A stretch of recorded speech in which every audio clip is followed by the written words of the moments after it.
Hey everybody, Boots in the Roots here with another quick practical tip for your small farmer garden without all the chit chat and giggling. Continuing in our fencing series, we are at putting the poles in concrete. Let's take a look. So we are set up with concrete and water. We've got our posts ready to go. My hole is at around 30 inches and I mark my post hole digger with tape to show where that is, so I don't have to use a tape measure every time. If you have rock available, you would want to put 2 or 3 inches of rock in the bottom, and that will keep this bottom of this post off the bottom if you're worried about moisture wicking up. Now these are redwood posts here. I'm not that concerned about it. If they last 30 years, I probably won't be around. But if you want to put some rock in there, go ahead. I'm not going to do it in this case. If you were using just normal Doug fir and we're going to take a chance, I would definitely seal the bottom of this with wax or with stain, and then use waterproofing on the post up to where it's going to be in the ground. So let's take a look at the first thing we're going to do after we have all our supplies here. We've got 3 bags of concrete and water. Let's take a look at the first trick here. So one of the things that can happen, especially in a dry climate, not so much if you're wet climate, but these posts can shrink enough to where they will actually come out of the concrete. Over time, they'll just pull straight up and leave a hole in the concrete. So what I've got going on here is these are 8 penny, or it'll say 8D on the box, 2 1/4. These just happen to be duplex nails, which means it's got the double head, but it doesn't matter. And just use anything. I like these 8 penny. And I'm just pounding these in all the way around and leave them sticking out about 1.5 inches or so. What that will do is lock it into the concrete. So it's just one extra, very cheap, fast little thing you can do to make sure this post is in the concrete as long as possible. The other thing I've seen happen is if you fidget around with adjusting the post after it's in wet concrete and you're wiggling it around, you actually will create a void in there that will allow this post to pull out at a later date. So just a little extra insurance here. Just use whatever you got.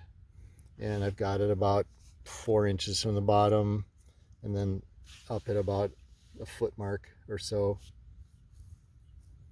So the next step here will be getting this into the hole. And let's get that down in there.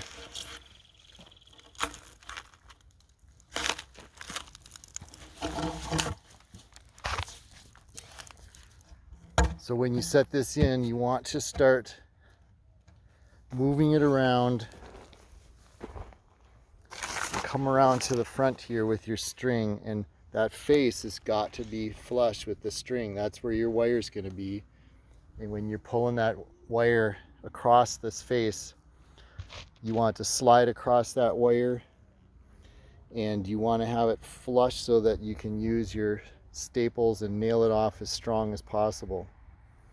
So you're going to kind of eyeball it into the center of the hole, and it has to touch the string there and also be plumb. Now I would not do this without one of these Swanson post levels.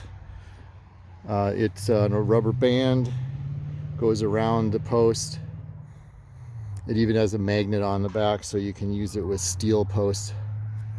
But if you're doing this one person by yourself, which you can, you definitely need one of those. So again here, it's got to touch the string. So you're gonna twist it left or right to get it just touching the string. It has to be in the center of the hole. It has to be plumb there and plumb here, and still just be touching the string down below. So let's take a look here. That's good there, but when I go down below, I'm a little off from the string. So now I'm going to lift this post up and just bump it over until I'm closer to the string. Then check it again. Okay, that's a lot better. Then I'm going to look over here. I see, okay, I'm leaning, so it's going to go this way. And as long as I'm staying centered down there, that's not bad. I'm a little bit to the left, so I'm just going to kick that over a little bit. Check this here again, and that's looking pretty good. The next step will be getting concrete into that hole without bumping this post over. So this is where, if you have two people, it's handy, but you can do it by yourself. Set your bags of concrete so that when you bust them open, they'll start pouring into the hole, and lock this in. I'm going to do an edit here and be right back showing that process. So I'm busting open this bag.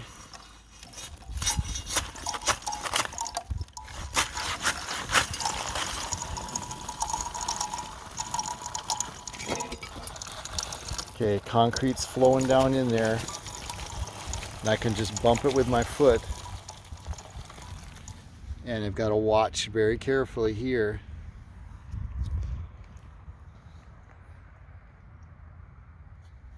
So I'm still off just a little bit on this side.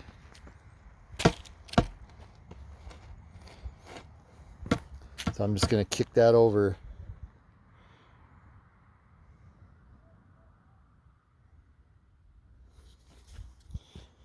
Now you don't want to put any more concrete in until you have this corrected. But the worst thing you could do is pull this post straight up and move it. Because once you pull it up, the concrete's going to go in underneath the post.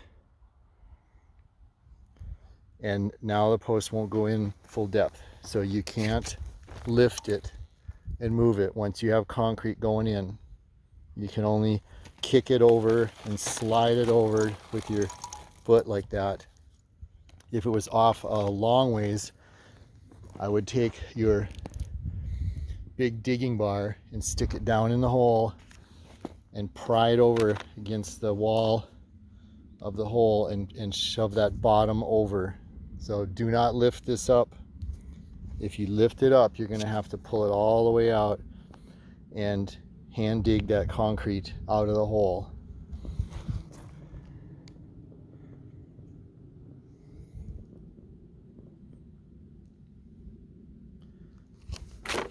Okay, that's better. I'm going to move it over here and come back in a second. Okay. I'm pretty happy with that. And I've got to tilt it back up this way. On this first bag, you've got a little bit of leeway to move things around, but after this first bag, you're going to be pretty much stuck. So I'm just bumping this with my foot trying to get it all the way around. You can just kind of move it around.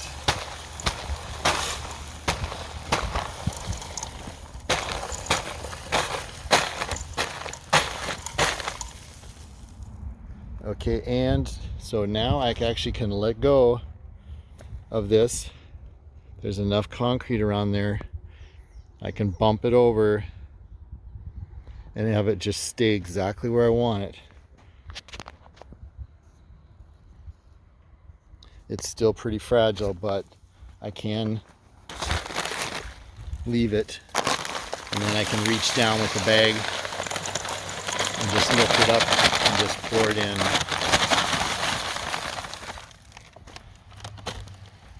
When you pour that concrete in, do it slowly. It actually has enough force that if you pour it in really fast on one side, it'll actually kick that bottom over, and then you're gonna have to pull the pole out, dig all the concrete out by hand.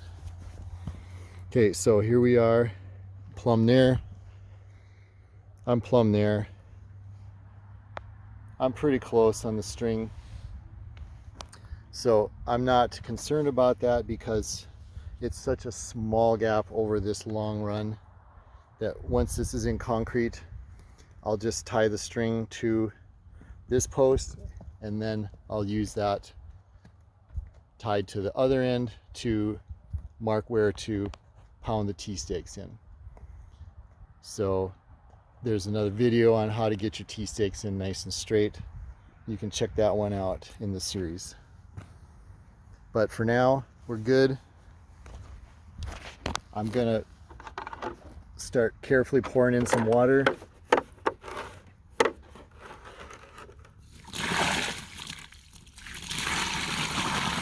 Again, you don't want to do this too fast. And I just pour it in until it's well over the concrete. And then you're going to want to take a piece of rebar rod and start poking that in. Now this is another area where you got to be careful because you can hit those nails and actually move the post. So you want to be kind of gentle with this. But just poke that so that it gets air bubbles out and it gets that water flowing into the concrete. Okay. And then recheck. Everything looks good here. So we're going to go ahead and bust open the next bag.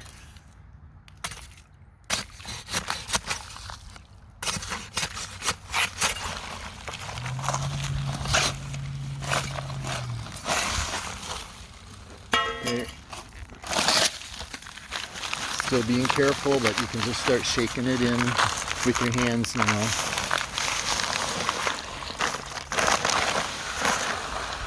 If you're going to touch the concrete, you should wear gloves. Okay, we're still looking good. So just bring that bag around and start going around so that you're getting it around evenly. Okay.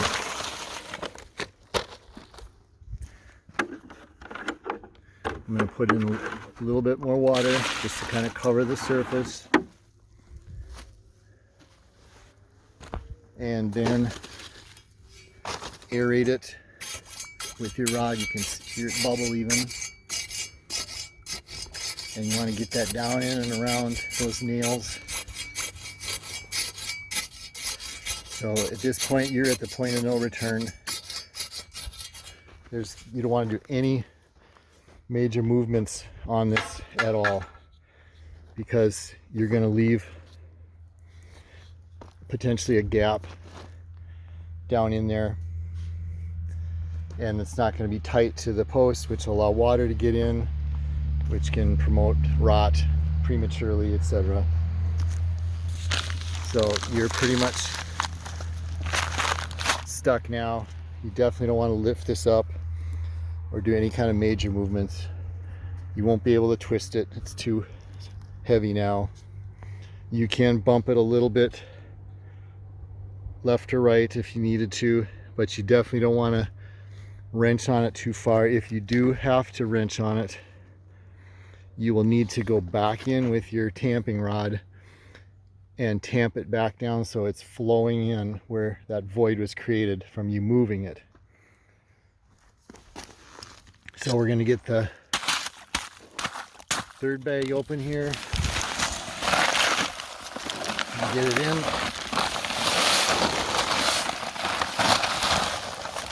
Let's go ahead and dump that all the way around.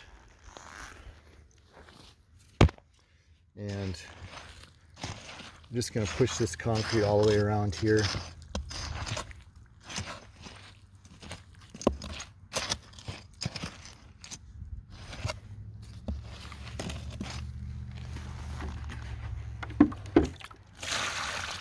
Water in on the top. Concrete does not like having too much water.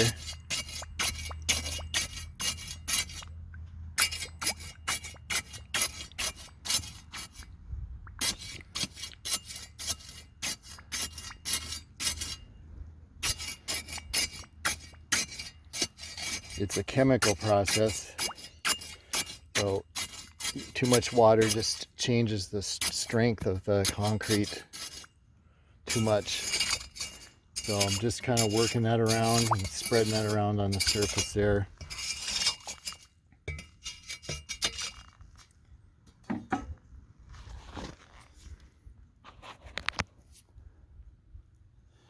So in this particular hole, I'm actually a little bit shy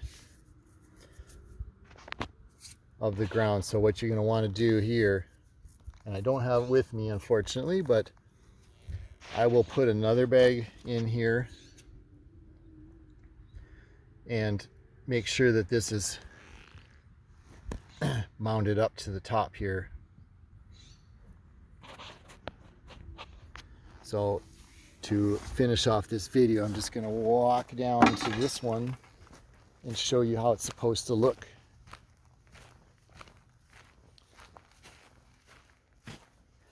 So we're going to wind up with this here. So you're going to put in the rest of that bag there to fill off where I had that gap. And you want to bring this up so that there's a slight hill to this. So water will run away from the post. Water's going to run away. This side here where the fence is going, you don't want it raised up because it can hinder the fence from going down flush to the ground. But this side and the back, you want a slight grade away from there. And if you're in a really wet climate where there's potential for rot, you actually can take and caulk this edge here with silicone or outdoor caulking. So you'll see a gap form here as this concrete shrinks over time. And you want to go in and caulk that edge off to keep water from coming out of there. So running back over here real quick, you can see that the water's already absorbing down. So I'm gonna go find another bag of concrete and make this one look like the one over there.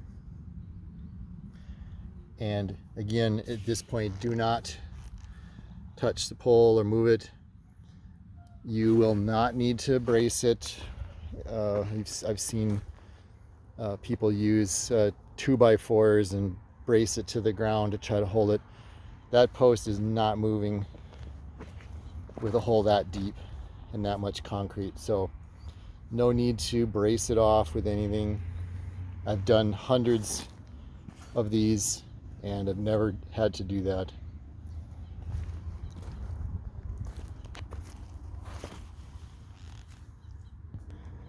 So there you have it, getting the poles in concrete. Coming up next will be stretching the wire. Please watch the how to get your T-stakes straight video. That would actually be the next step here, and then stretching the wire. If you have any questions, post them below. Hopefully I didn't miss anything important. but it's a fairly straightforward process. You can do it by yourself. Definitely have one of those Swanson post levelers. It just makes everything super easy, even if you have 2 people. I've done it with a regular bubble level, but you have to kind of push the bubble level against the post, and that basically just moves your posts, and it's very important to not move that post. So hopefully you could hear all of that with the loud background. But thanks for watching, and thanks for subscribing, hitting the like button, posting comments. We will see you next time.